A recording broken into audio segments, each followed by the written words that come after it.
Hello students, I welcome you in class 10 CBSE mathematics classes bye Vikas sir में मैं आपका स्वागत करता हूं। और आज जो एक्सरसाइज हम लोग शुरू करने वाले हैं वो है क्वाड्रेटिक इक्वेशन एक्सरसाइज 4.4 की वो एक्सरसाइज। इसमें आज हम ये सीखेंगे कि किसी भी क्वाड्रेटिक इक्वेशन के जो रूट्स होते हैं, दो रूट्स होते हैं, आपको पता ही है ना, उनकी नेचर कैसे है। नेचर मतलब क्या वो एक जैसे हैं, क्या वो अलग अलग हैं, क्या वो रियल हैं, क्या वो इमेजिनरी है, मतलब उनकी नेचर कैसी है, ये हमको बिना सॉल्व करे ही बता देना है। और कैसे बताना है उसका प्रोसेस हम लोग यहाँ पे डिस्कस करने वाले हैं। एक बार फिर सुन लीजिए, कोई भी क्वाड्रेटिक इक्वेशन के रूट्स कैसे निकलेंगे हम लोग इसके बारे में बात करेंगे। क्या निकलेंगे ये बाद में बात करेंगे। ओके, तो आइए स्टार्ट करते हैं इसको हम। और मैंने सिलेक्ट करा है क्वेश्चन 1 पार्ट 1 एक्सरसाइज 4.4 को।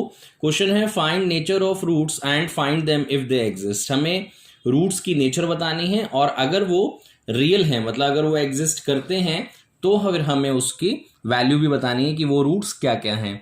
और उसको फाइंड आउट करने के लिए हम लोग फॉर्मूला मेथड का यूज करेंगे, लेकिन पहले हम ये देखेंगे कि वो एग्जिस्ट भी करते हैं या नहीं करते हैं। तो क्या प्रोसेस है देखते हैं। सबसे पहले हमारे पास एक इक्वेशन होनी चाहिए जिसके रूट्स की नेचर हमको बतानी है। तो मेरे पास इक्वेशन है 2x² minus 3x plus 5 equals to 0। बच्चों अगर मैं इसको कंपेयर कर दूं किससे, ax² plus bx plus c equals to 0 से, जो कि इसकी जनरल फॉर्म होती है। तो a की वैल्यू कितनी आती है 2, b की वैल्यू कितनी आती है -3 और c की वैल्यू कितनी आती है 5। ओके, ए बी सी निकालने के बाद आपको d निकालना है जिसे डिस्क्रिमिनेंट कहा जाता है। ओके, इसे कैपिटल डी से रिप्रेजेंट करते हैं और इसकी जो वैल्यू होती है वो होती है बच्चों b² minus 4ac।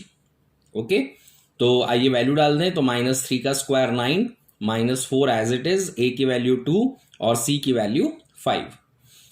4 2 8, 8 5 40, 9 minus 40 is -31। अगर आपका d नेगेटिव आ जाए, चाहे 31 आ जाए, 32 आ जाए, 33 आ जाए, 4 आ जाए, कोई भी आ जाए, लेकिन अगर उसके आगे माइनस लिखा हो तो आपको लिखना है क्या, देखते हैं।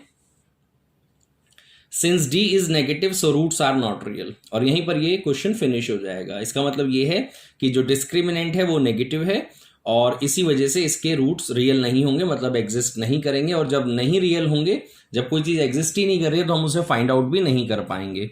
ओके, तो यहां पर ये क्वेश्चन फिनिश हो जाता है। सवाल ये उठता है कि सर अगर ये पॉजिटिव आ जाता तो क्या करते। बच्चों अगर ये पॉजिटिव आ जाता तो हम लिखते since d is positive so roots are real and unequal.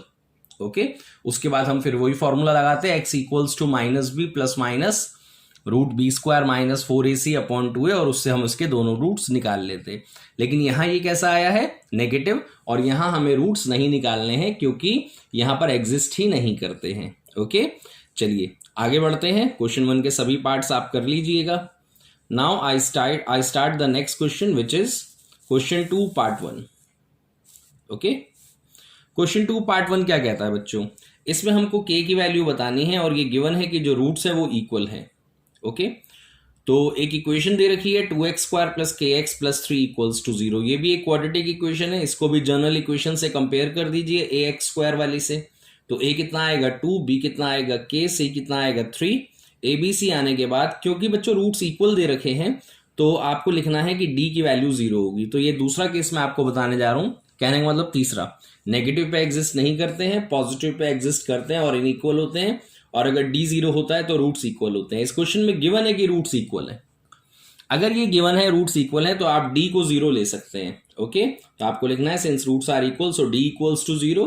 d की वैल्यू क्या होती है बच्चों, b² माइनस 4ac फिक्स्ड है ये डिस्क्रिमिनेंट की, इक्वल्स टू 0। b की वैल्यू k डाल दी, 4 एज इट इज, a को डाला 2, c को डाला 3, तो k² minus 4 into 2 into 3 equals to 0। 4 2 8, 3 24, 24 इधर जाएगा तो कैसा हो जाएगा, पॉजिटिव। ओके, दिस वन ये हो गया पॉजिटिव। और जब हम यहाँ से स्क्वायर हटाते हैं बच्चों तो यहाँ स्क्वायर रूट लेते हैं तो अंडर रूट 24 आएगा, जिसके फैक्टर आएंगे 2 2 2 3। तो 2 2 का जो पेयर बना वो बाहर आ गया, जो अंदर 2 3 रहेगा वो 6 हो जाएगा। और जब आपको पता है हम लोग स्क्वायर हटाते हैं तो यहाँ प्लस माइनस भी हम लोग लगाते हैं।